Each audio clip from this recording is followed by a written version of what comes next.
بزرگان محترم، برادران اسلام،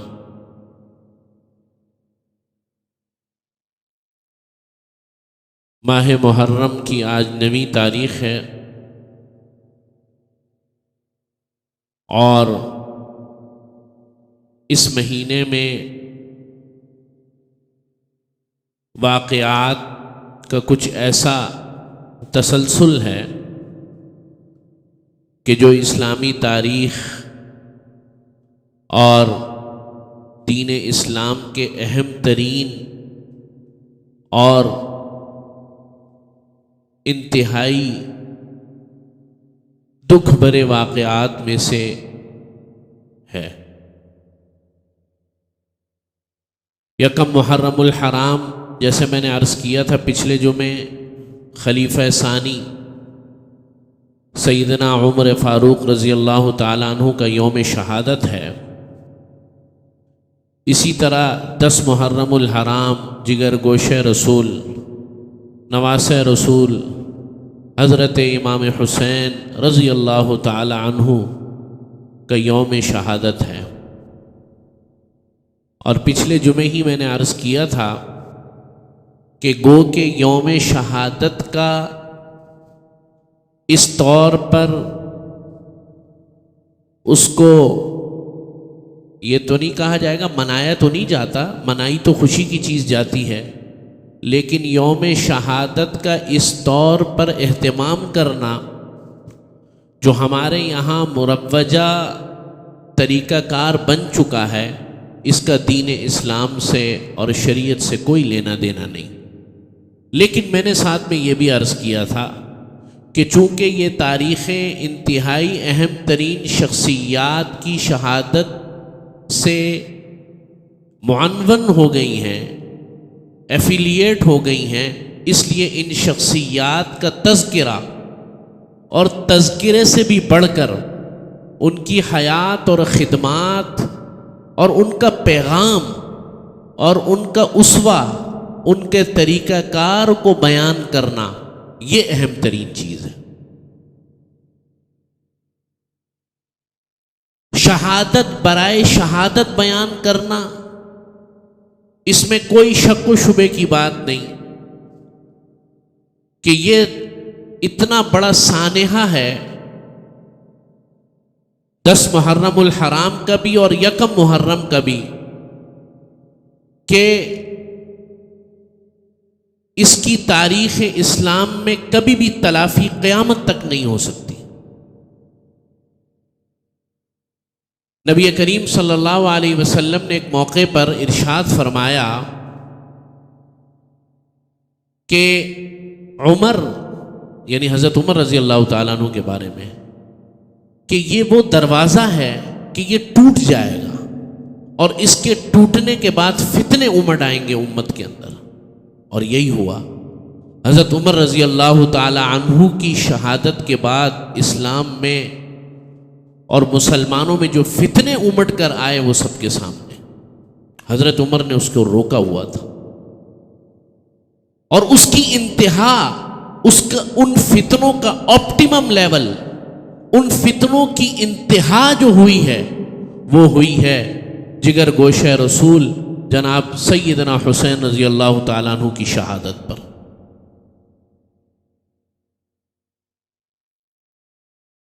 تو محرم الحرام کا یہ جو مہینہ ہے، اور خصوصاً عاشورہ جسے 10 محرم کہتے ہیں، تو سب سے پہلے تو یہ سمجھ لیجئے کہ عاشورہ نبی کریم صلی اللہ علیہ وسلم کے دور مبارک میں بھی 10 محرم ایک بڑا محترم دن تھا اور پہلے سے چلا آ رہا تھا۔ اس کی فضیلت شروع سے تھی، ورنہ حضرت حسین رضی اللہ تعالیٰ عنہ کی شہادت ہوتی ہے 61 ہجری میں۔ کتنے؟ 61 ہجری میں۔ آپ صلی اللہ علیہ وسلم کی وفات سے تقریباً کوئی 47 سال بعد غالباً۔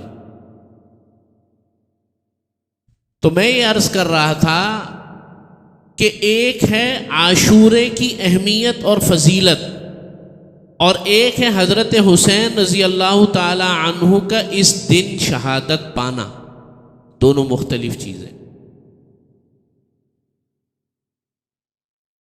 عاشورے کی اہمیت شروع سے تھی، نبی کریم صلی اللہ علیہ وسلم اور صحابہ پر مدینہ منورہ میں جب تک رمضان المبارک کے روزے فرض نہیں ہوئے تھے تو عاشورے کا روزہ مسلمانوں پر فرض تھا۔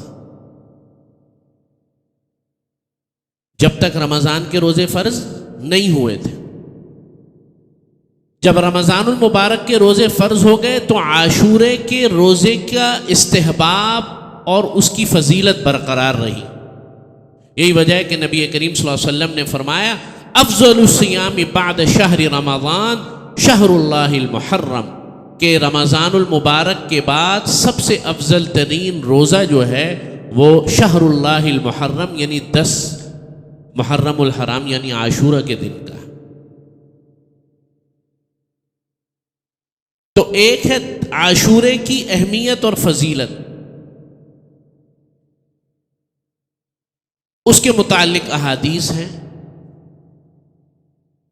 اور ابتدائے اسلام میں شروع میں جن 4 مہینوں میں جہاد ممنوع تھا، ان عدت الشہور عند اللہ 12 شہرا، کہ منہا 4 حرم، سال کے 12 مہینوں میں سے 4 مہینے میں قتال کی اجازت مسلمانوں کو، شروع کی بات کر رہا ہوں، بعد میں اجازت ہو گئی۔ ان 4 مہینوں میں ایک مہینہ کون سا تھا؟ محرم کا۔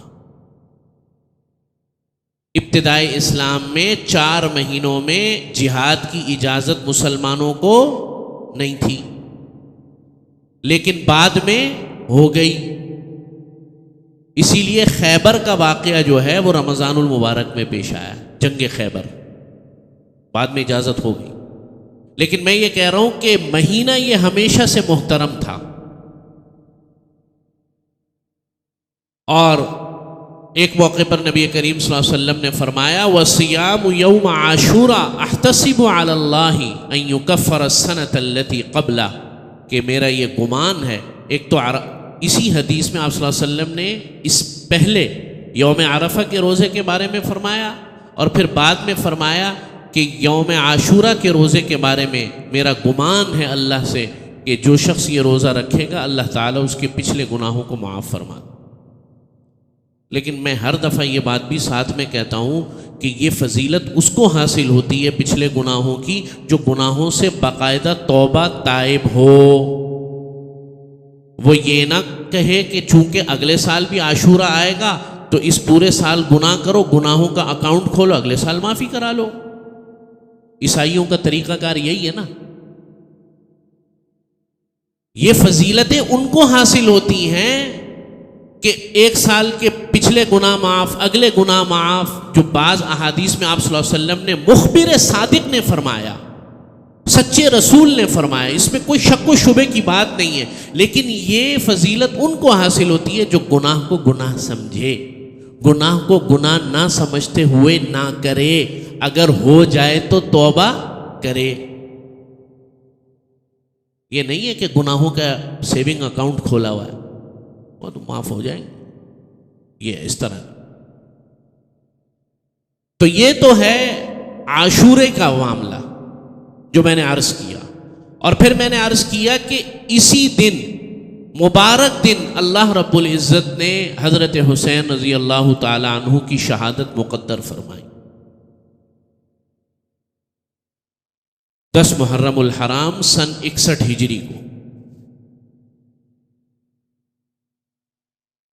یہ تاریخ کا ایک بہت بھیانک باب ہے، تاریخ کا ایک ایسا ظلم ہے کہ جس نبی کو گئے ہوئے ابھی آدھی صدی بھی نہیں ہوئی، اس نبی کے بچوں کو سر عام قتل کیا گیا، خون بہایا گیا، ظلماً خون بہایا گیا۔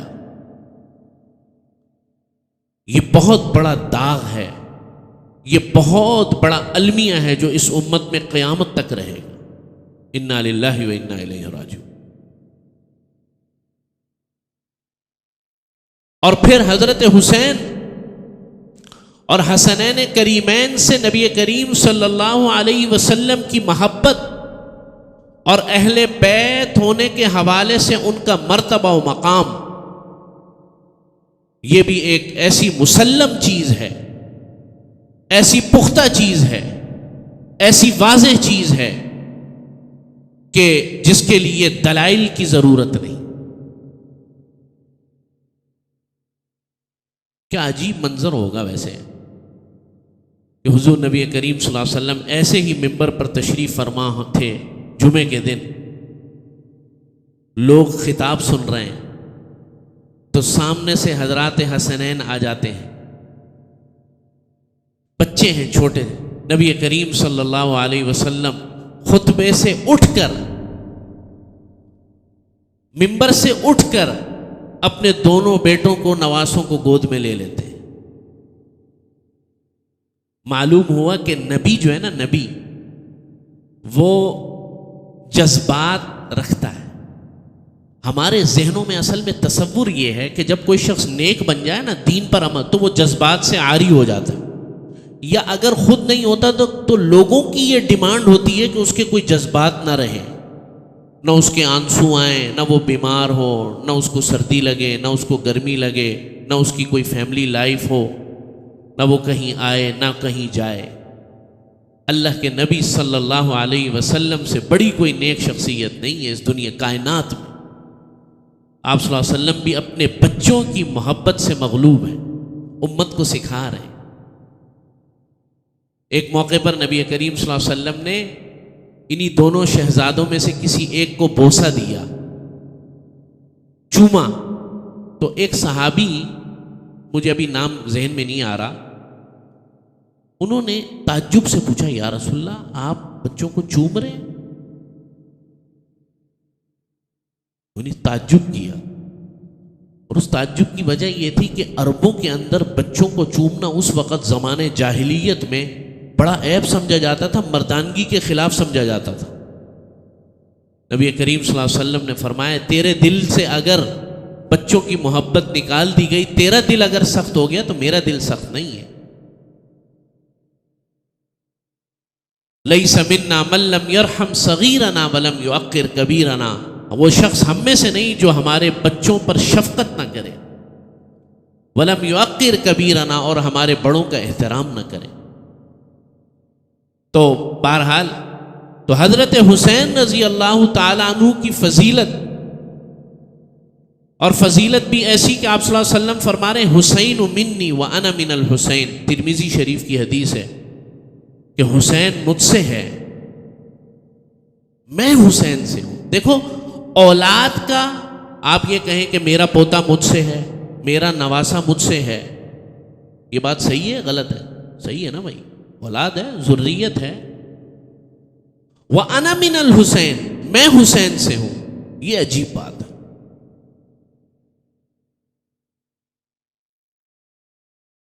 اور اس کی توجیہ بڑی خوبصورت کی ہے بعض علماء نے۔ دیکھو باپ تو بیٹے کو، پوتے کو، نواسے کو، پڑ پوتے کو کہہ سکتا ہے کہ تو مجھ سے ہے بھائی، لیکن کبھی باپ یہ نہیں کہتا کہ میں تجھ سے ہوں۔ ظاہر ہے پوتے سے تو دادا پیدا نہیں ہوتا ہے، یا بیٹے سے باپ پیدا نہیں ہوتا، یا نواسے سے نانا پیدا نہیں ہوتا۔ تو فقہاء نے اور علماء نے اس کی توجیہ بیان فرمائی ہے کہ در حقیقت نبوت کا ایک بہت بڑا فریضہ تو نہیں کہنا چاہیے، لیکن ایک شان نبوت کی، عمل کی ایک شان، جو کہ نبی کریم صلی اللہ علیہ وسلم کو ظاہری طور پر حاصل نہیں ہوئی۔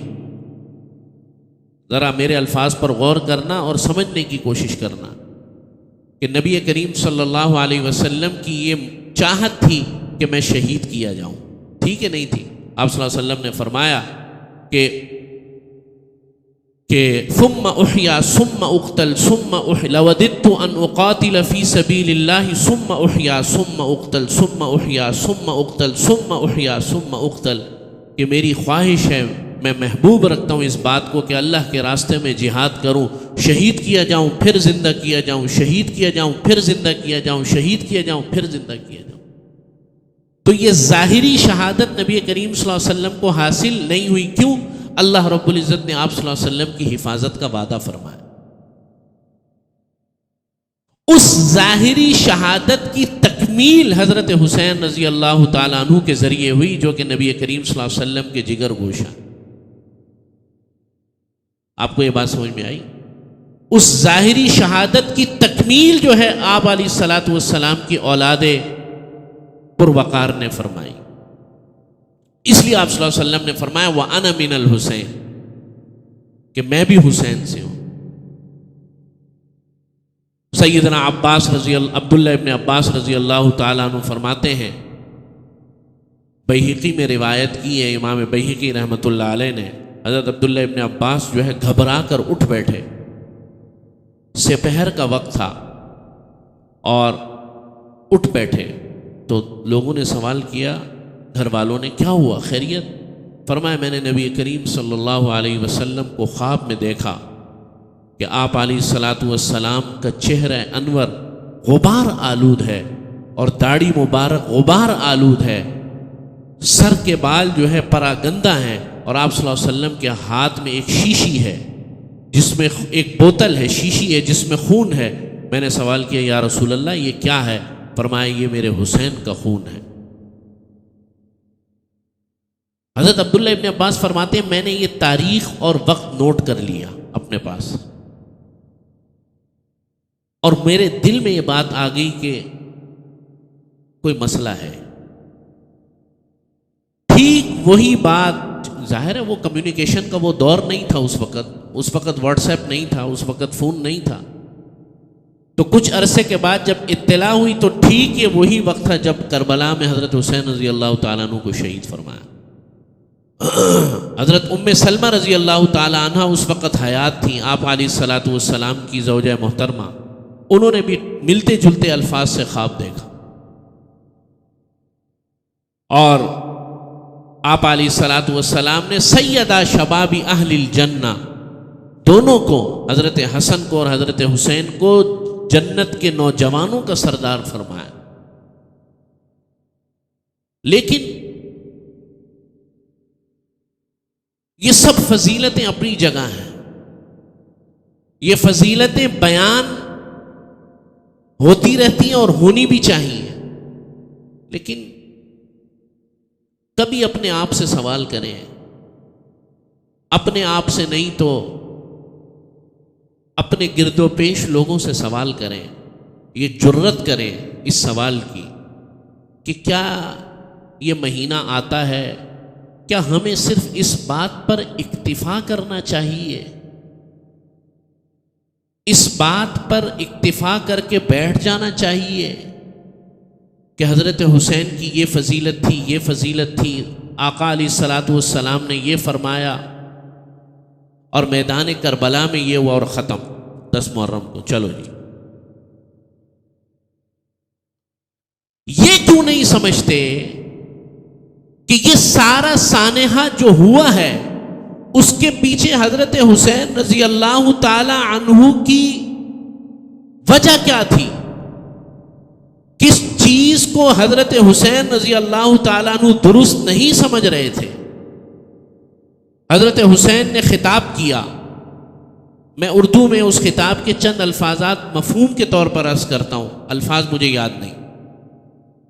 خطاب کیا حضرت حسین نے کہ اے لوگو، یعنی کربلا کے معرکہ شروع ہونے سے پہلے خطاب کیا، اے لوگو میں دیکھتا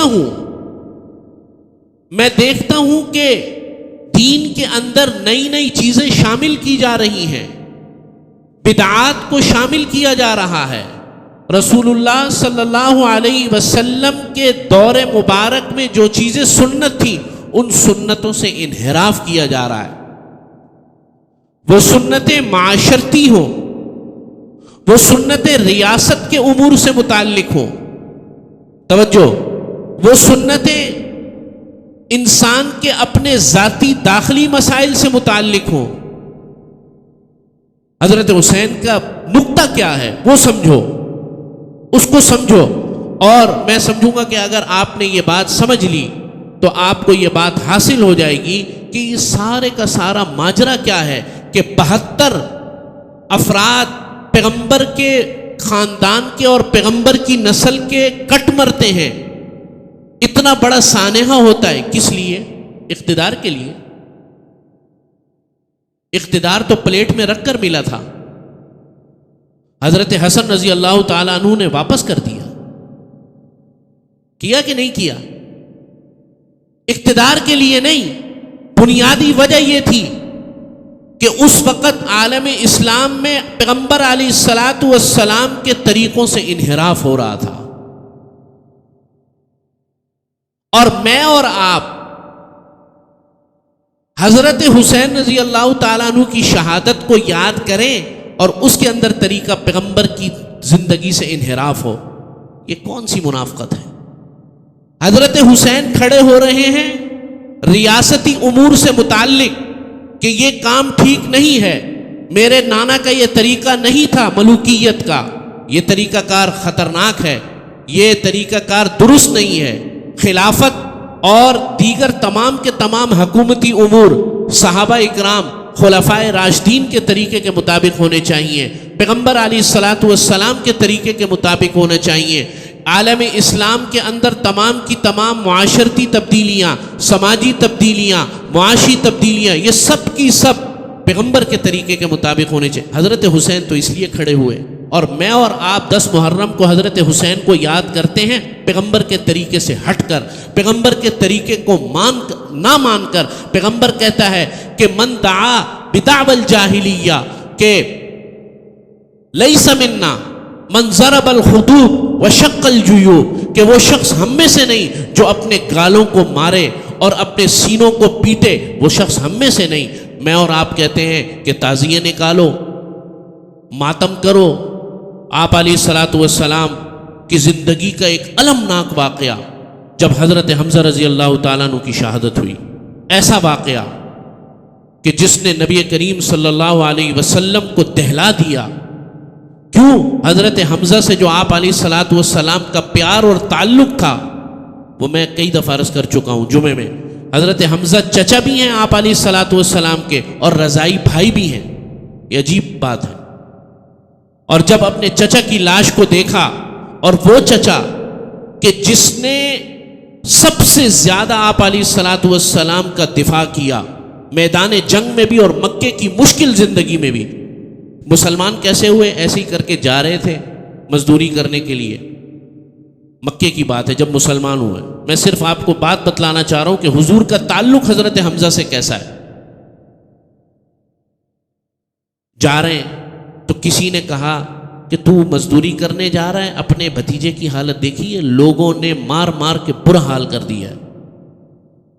وہیں سارے اوزار پھینکے، تلوار اٹھائی، اور پیغمبر علیہ الصلاۃ والسلام کا جا کر کلمہ پڑھا اور کہا کہ آج کے بعد محمد کو کوئی ہاتھ لگائے تو پھر سب سے پہلے وہ حمزہ سے آ کر مقابلہ کرے.